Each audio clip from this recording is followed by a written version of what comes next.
Hello everyone, so welcome back to the channel.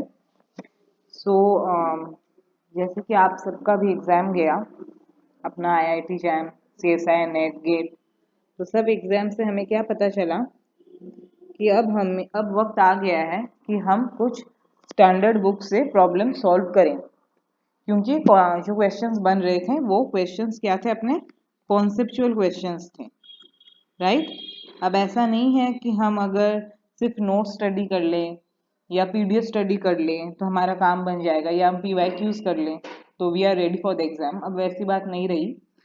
तो अब जो है पेपर ऐसा सेट किया जा रहा है कि जो एग्जामिनर है वो टेस्ट करना चाह रहे हैं कि कितना कॉन्सेप्ट क्लियर है स्टूडेंट्स का, राइट। तो हम अपने कॉन्सेप्ट बिल्ड करने के लिए हमारा सोल्यूशन क्या है, हमें स्टैंडर्ड बुक से अभी प्रॉब्लम सॉल्व करनी पड़ेगी, राइट। और मैं ये सजेस्ट करूंगी कि आप जितना हो सके आप स्टैंडर्ड बुक की थ्योरी भी पढ़ें, ठीक है। तो इसीलिए मैंने टेलीग्राम में आज अपने ग्रुप में मैंने कुछ क्वेश्चंस अपलोड किए थे और मैंने बोला था कि आप ये सॉल्व कर दीजिए और फिर मैं इसका सोल्यूशन आपको अभी डिस्कस करूंगी, ठीक है। तो मैं जो सोल्यूशन है वो पूरा मैं आपको इंग्लिश में एक्सप्लेनेशन करूंगी, ताकि बहुत सारे बच्चे हैं उनको हिंदी समझ में नहीं आती, पर हिंदी जो जिन बच्चों को हिंदी समझ में आती है उनको इंग्लिश समझ में आता है। तो बेटर मैं अगर इंग्लिश में समझाऊं तो मेजोरिटी ऑफ द स्टूडेंट को समझ में आएगा, ठीक है। तो शुरू करने से पहले मैं एक और चीज़ आपको बता देती हूँ कि आप प्लान क्या है मेरा, मैं आगे क्या क्या वीडियोस अपलोड करने वाली हूँ। तो हमें पता है हमारा सामने जिस्ट का एग्ज़ाम है, राइट। जिस्ट के एग्ज़ाम के लिए हमारे पास कितने डेज है, अप्रोक्सीमेटली 20 डेज है। तो अभी मैं आपको ये सजेस्ट करूंगी कि सब टॉपिक आप पढ़ के जाओ। इससे बेहतर है कि आप 3-4 टॉपिक पढ़ो, लेकिन बढ़िया से पढ़ो ताकि आप स्कोर कर पाओ, ठीक है। जेस्ट में जितने भी क्वेश्चंस आते हैं, अगर जैसे कि जो हमारा पार्ट 1 है, ठीक है, उसमें हमारे 15 क्वेश्चंस आते हैं 1 मार्क्स ईच, राइट। फिर जो पार्ट बी और पार्ट सी में है उसमें 3 मार्क्स ईच के क्वेश्चन आते हैं, ठीक है। तो अगर आप यहाँ पे 15 क्वेश्चंस रहते हैं 3 मार्क्स ईच का, और यहाँ पे भी 15 क्वेश्चंस रहते हैं 3 मार्क्स ईच का, अगर इसमें से अगर आपका 6 क्वेश्चन राइट हो जाए, इसमें 6 क्वेश्चन राइट हो जाए, तो आपको यहाँ पे कितने मार्क्स मिलेंगे, 18। और यहाँ पे आपको कितने मिलेंगे, 18। तो इतना तो आपका हो गया 36। बहुत अच्छा स्कोर है, ये जेस्ट के लिए बहुत अच्छा स्कोर है। तो जितना भी आप पढ़ो उसका कंसेप्ट सही से समझो, ये बहुत इंपॉर्टेंट है, ठीक है। तो इसीलिए मैंने ये सोचा है कि अब मैं पहले क्वांटम से स्टार्ट कर रही हूँ। क्वांटम से जितने भी अच्छे बुक्स हैं, स्टैंडर्ड बुक्स हैं, मैं जो जो बुक्स प्रेफर करूँगी, जिस बुक से मैं प्रॉब्लम्स करवाऊँगी वो है, सो क्वांटम के लिए जो स्टैंडर्ड बुक से मैं प्रॉब्लम्स यहाँ पे करवाऊँगी वो है जेटली, ग्रिफिथ्स। पहले मैं क्वांटम से स्टार्ट करूँगी, वाई के लिम, ठीक है। तो ये 3 बुक से मैं आपको प्रॉब्लम सॉल्व करवाऊंगी, ठीक है। ये क्वांटम की बात है, तो मैं पहले क्वांटम से स्टार्ट करूंगी, फिर मैं जो जो टॉपिक पढ़ाऊंगी मैं आपको बता दूंगी कि मैंने कौन से बुक से सम्स करवा रही हूँ, ठीक है। So let's begin with this question. ये क्वेश्चन जो है, ये क्वेश्चन जेटली से है, और ये जो भी क्वेश्चंस मैंने दिए हैं वो जेटली के चैप्टर नंबर 1 से है, फर्स्ट चैप्टर, ठीक है। अब देखिए, हाई एनर्जी फोटॉन्स, यहाँ पे लिखा हुआ है कि ये कॉम्पटन इफेक्ट बेस में है। ये जैसे कि क्वेश्चंस जेटली के चैप्टर 1 से हैं, सो ये आईआईटी जैम के लिए भी इम्पोर्टेंट है। आईआईटी जैम के जो बच्चे आईआईटी जैम देने का सोच रहे हैं वो भी ये क्वेश्चंस कर सकते हैं, उनके लेवल का भी है ये, ठीक है। Said that high energy photons are scattered from electrons which are initially at rest. Assuming the photons are backscattered and their energies are much larger than the electron's rest mass energy, that is, E is much greater than MEC square, where M is the mass of electron. Calculate the wavelength shift. Okay, we will proceed. What they have asked, that is, first we will do A. Calculate the wavelength shift. We know that the wavelength shift in case of Compton effect is given as h by MEC 1 minus cos theta, where theta is what, angle of scattering. this formula, I have discussed one lecture about quantum mechanics formulas, right? Short notes type. So there you can get. Okay. So this is my formula for wavelength shift. That is delta lambda is equals to h by MEC 1 minus cos theta, also that is equals to lambda dash minus lambda. Where theta is what? Angle of scattering. Now when the photons are back scattered, then theta is what? Pi, right? Photons are back scattered, then theta is what? Pi. So delta lambda is equals to h by MEC, where m is the mass of electron, 1 minus cos of pi, that is equals to h by MEC, 1 minus of 1, that is 2h by MEC. So also I have told you the value of HMEC, it's better you learn this value. This is 0.0242 Armstrong. You can also calculate the value of HMEC. You know all these are constant. C is speed of light 3 into 10 to the 8. Me is the mass of electron 9.1 into 10 to the minus 31, and H is Planck's constant 6.6 into 10 to the minus 24. Okay, so substitute these values. So you will get 2 into, this is H by MEC. So this is 2 into 0.0242 Armstrong. So this is 0.0484 Armstrong. So this is our answer. First part we have completed. Second, they have said so that the energy of the scattered photons is half the rest mass energy of the electron regardless of the energy of the incident photons. Okay, so second part, okay, they have said we have to show that the energy of the scattered photons, let us consider the energy of the scattered photons as E dash, is half the rest mass energy of the electron, that is rest mass energy E, that is equals to MEC square, regardless of the energy of the incident photons. Okay, so E dash, that is the energy of the scattered photons,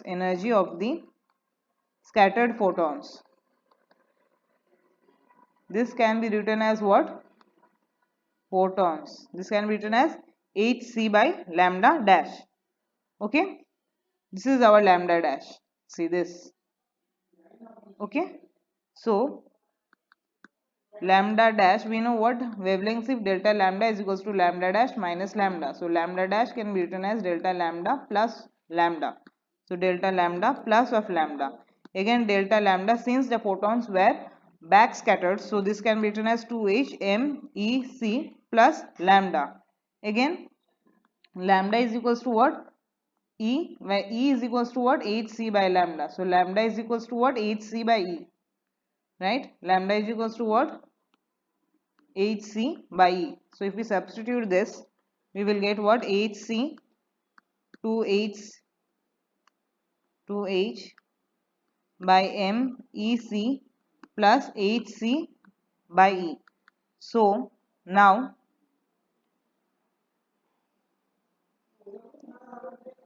okay, so we have to now solve this hc, and this is, if you take here c, and if this is c square, so hc if you take common, 2 by MEC square plus 1 by E. So hc and this will cancel out. We will get here MEC square 2E plus MEC square. We will get this. Now if you divide this with E all around, so we are getting this. Now in the question they have said E is greater than MEC square. Okay. Now E dash is equals to MEC square by 2 plus MEC square by E. So now if you take this MEC square by 2, if you take this common, so from here 1 plus MEC square by 2E. So MEC square by 2, 1 plus MEC square by E whole to the power minus of 1. Okay, so since they have given E is much greater than MEC square, so This we can expand with binomial expansion, and neglecting the higher order terms, we are going to get this. Fine. So now MEC square by 2 minus MEC square is the whole square divided by 2e. So again, since MEC square is a very small term, we are going to neglect this and we are going to get MEC square by 2, that is half of MEC square. This is the rest mass energy, and this only they have said to prove, right? They have said that show that the energy of scattered energy is half the rest mass energy of the electron. So hence we have proved it. Okay. Do this type of standard problems. It's very important now. It's high time to do such type of questions. This will be helpful for your all the exams which are going to come in this year. Okay. So start preparing in this way. Now don't think about short notes, don't think about this making notes and all. Yes, read the theory once, write the important formulas in a copy, and practice more and more sums from standard books. Okay. Okay, now the third part. What is the third part? The third part is uh, calculate the electron's recoil kinetic energy if the energy of the incident photon is 150 MeV. Okay, we know what the total energy E, that can be written as what? Kinetic energy plus rest mass energy. I am considering rest mass energy is E naught. Then kinetic energy will be what? E minus of E naught. So E they have given 150, and E naught I have already told what? MEC square by 2. Okay. So this you can calculate MEC square for electron is what? 0.511 MeV, and this is also given in MeV. So 150 minus 0.511 by 2. So this is approximately, I can say 0.25. Then this is going to be approximately 149.75 MeV. So this is our answer. Okay. So this is our first question. Now we are going to discuss our second question. The question says that calculate the de Broglie wavelength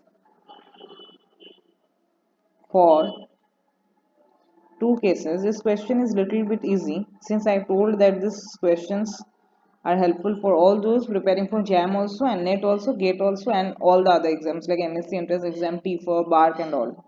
Okay. A proton of kinetic energy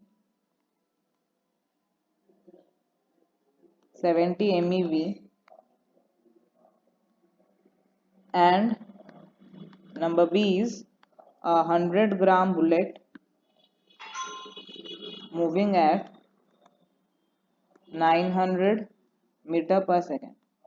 Okay. So see this. We have to calculate the de Broglie wavelength. We know what lambda is equals to h by p. The thing is that how you have to relate the questions and how fast you can solve. Just whatever information you are getting, write it. Proton of kinetic energy is given. See, they have given kinetic energy. So this is a constant. So no worries about this. P. We know what kinetic energy.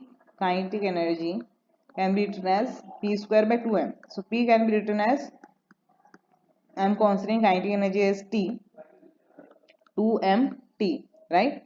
So lambda is equals to h by root 2mt. So m is the mass of the proton and T is the kinetic energy. So you know mass of the proton is what, and also you know what is T. So you can calculate this. Now in the exam, this is going to be a little tedious. Also I know calculator is provided, but still you see this. If you write HC, fine, and if you are multiplying C here, then here it will be multiplied by C square. So HC root 2 into T. T is given here 70 MeV. So this MC square for proton, MC square for proton, MC square for proton is how much? This values I think you remember. You should learn these values. MC square for proton, for neutron. For neutron it is 939.6. Okay, so here we use for proton. So you substitute this value 938.3. Then it is easy for you to calculate. Okay. So you can proceed in this way. Second question, they have said mass is given 100 gram moving with a velocity is given 900 meter per second. Here you calculate and tell me the answer in the comment box. Okay, the order I am telling you, this one's order will be 10 to the minus 15 meter. Okay, tell me the exact answer. Calculate and tell me the exact answer in the comment box. So here lambda is equals to h by mv. So this is 100 grams, so I can say 0.1 kg. Sorry, this is h and this is 0.1 kg and v is given 900 meter per second. So if you calculate this, you will get, this is 10 to the minus 34 order. So this is 0.1 into 900. So approximately this will be of the order 10 to the minus 36 meter. Okay.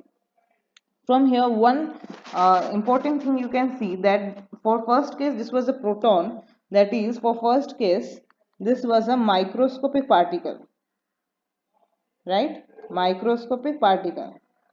And for a microscopic particle, and the second case was a macroscopic particle, right? So for a macroscopic particle, lambda is of the order of 10 to the minus 36 meter and this is of the order of 10 to the minus 15 meter. So what can I understand from this?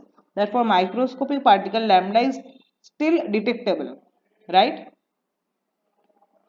That is, we can say still finite. But in case of macroscopic particle, this is infinitesimally small. There are more questions are left that we will discuss in our next video, and also we'll add more problems into it. Okay. So till then, keep studying and join my Telegram channel. I will send more problems out there. Okay. So you give a try first and then we will discuss the solutions. Okay. So this session I will upload every day. Every day we will upload a MCQ practice set. Okay. So if you like this video, please like, share among your friends and subscribe my channel. Thank you so much.